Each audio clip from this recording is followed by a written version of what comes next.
Hey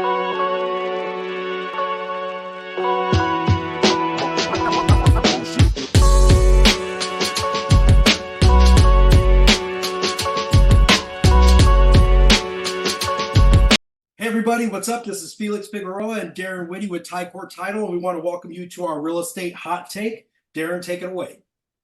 So this is month 2, guys. We're in February and we're really excited. We got 2 great partners of ours to bring on to today's show. First of all, we're going to introduce the owner of Arrowhead Capital, Dustin Bingaman. He's going to talk to us about what's going on in the rates and what's going on in the market. Dustin, go ahead. Tell us what's going on in your world. Cool. We continue to see rates fluctuate. We took a big jump down late November, early December. I think it kind of rattled the market where we were really excited. We saw pre-approvals pick up significantly. And then we've seen the last 6 to 7 weeks, which have been really exciting. It's just a teeter-totter going back and forth. We're steadily climbing every day. Kind of more than anything, what we're facing is obviously we're still fighting inflation. We're fighting inflation because we printed trillions of dollars that disappeared. But that's a whole different story.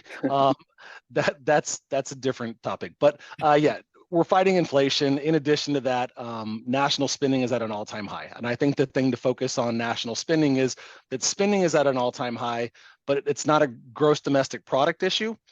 Products are not at an all-time high.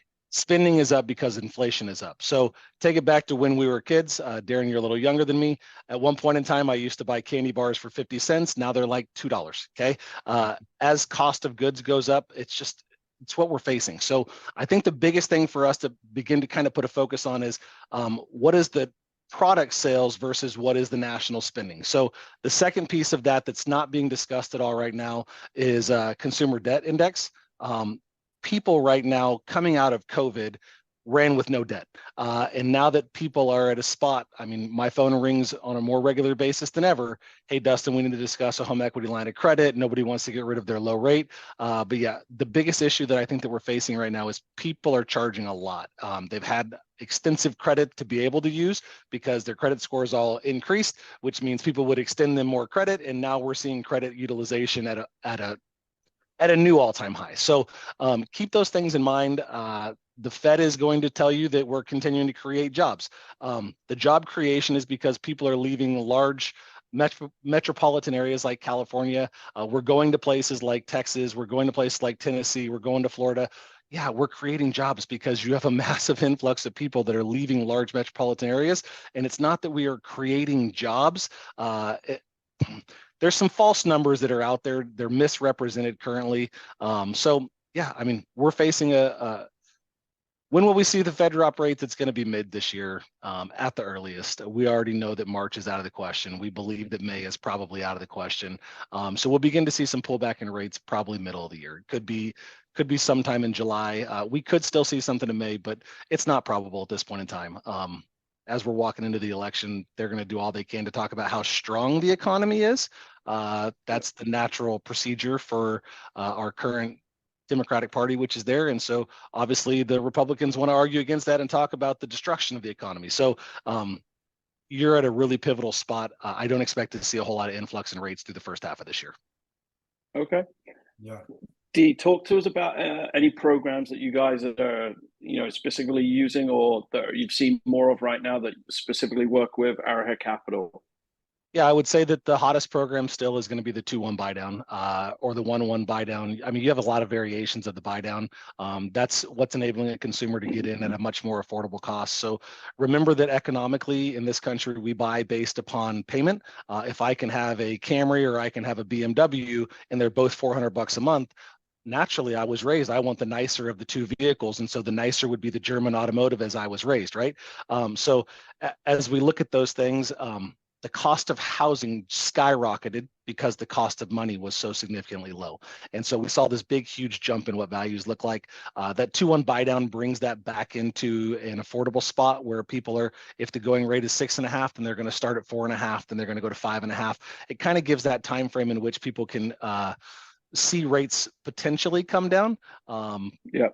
But yeah, I mean, the buy down is always going to be the best option that we're seeing utilized right now. I'm not a big fan of utilizing a discount point buy down in this market. That's kind of wasted money when all indicators show that we should be seeing lower rates in the next year. No, Very thanks. cool. Thanks, Steve, for the information. No sweat. Yeah, thank you. And I'd also like to introduce Joe Shaw. He's the owner and broker of Rita Shaw Broker and Associates. Joe, what are you seeing in Redlands? Hey, yeah, good morning, guys. So I'll talk really quick, kind of numbers, and then, who are the sellers, who are the buyers, and then who are the winners and who are the losers with sales. So numbers wise, if you go look at January data and you compare to about a year ago, the market's actually up. So our median in Redlands is up, depending on what you look at, 5.5%. So our median sales price now is closer to 715. It was about 677 last year. So prices have gone up despite everything going on in the economy. The another kind of interesting fact, city sales haven't really changed much year over year despite that.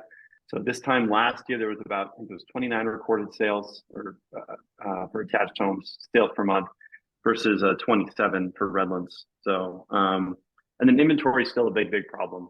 So inventory is up today, February, when we're recording. I say up, it's in the 70s. But January of this year compared to 2023, inventory was hovering around 52. I think last year it was closer to 70. So inventory is still a big problem.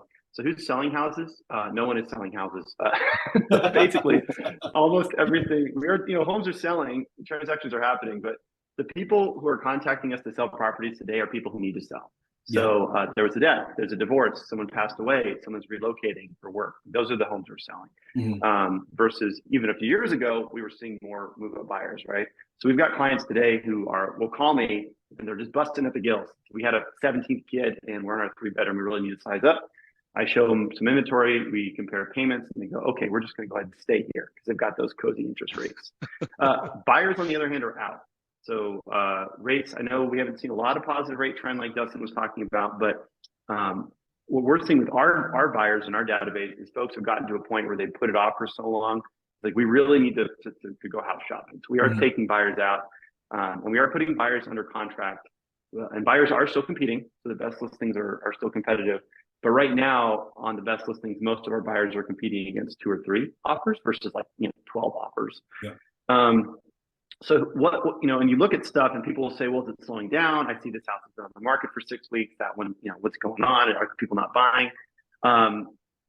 Right now for listings, if you had to kind of break apart the winners and the winners are people who are doing a lot of pre-sale prep. So you could get away during the really hot COVID years. People would stick a sign in the yard, take an iPhone picture and sell their house. That's harder now. We're seeing a lot more, we're spending a lot of time with clients helping them clean and declutter. People are loading up those garages, putting things in storage. We're turning over a lot more homes. So we're spending a lot more time getting houses painted, recarpeted, new counters installed, jump hauled, you name it, to really make those houses, shine up a bit. Most buyers, I assess this has to do with the fact that costs are up, right? Most buyers don't want to buy a house and then pour 50 or 100K into it, unless it's a special buyer. But my average home buyer kind of wants something turnkey. So we're trying to get listings really turnkey. The losers right now are people who are not doing it, right? So they're doing too little and asking too much. So folks who are just assessing, well, the market's hot or whatever, I can throw my house up for way too much money, it'll sell. Those are the properties that are sitting and are driving up our numbers for days on market. And then price is always a big factor, but I feel like consumers are really sensitive to price right now with interest rates where they're at. So kind of long story short, everything that's listed, if it's prepared well, if it's marketed appropriately and it's priced correctly, seems to sell very quickly. If it's overpriced, if it's not prepared, they're sitting. Yeah, it makes sense. Cool. Turnkey for the win, baby. Yeah, turnkey all day. I will say from the financial side, what he's saying is correct. I mean, when we're presenting pre-approval letters, it's the properties that are good condition, that they have multiple offers, and we're competing with, sometimes it's still upwards of 10 or 12. So it happens, it's part of the market. Yeah, that makes sense. This was February's Real Estate Hot Take. We really appreciate you guys. If you guys want to connect with Dustin and Joseph, we'll add their information into the links below. Again, thank you guys so much for being a part of this, and enjoy the rest of your February, and we'll speak to you guys soon.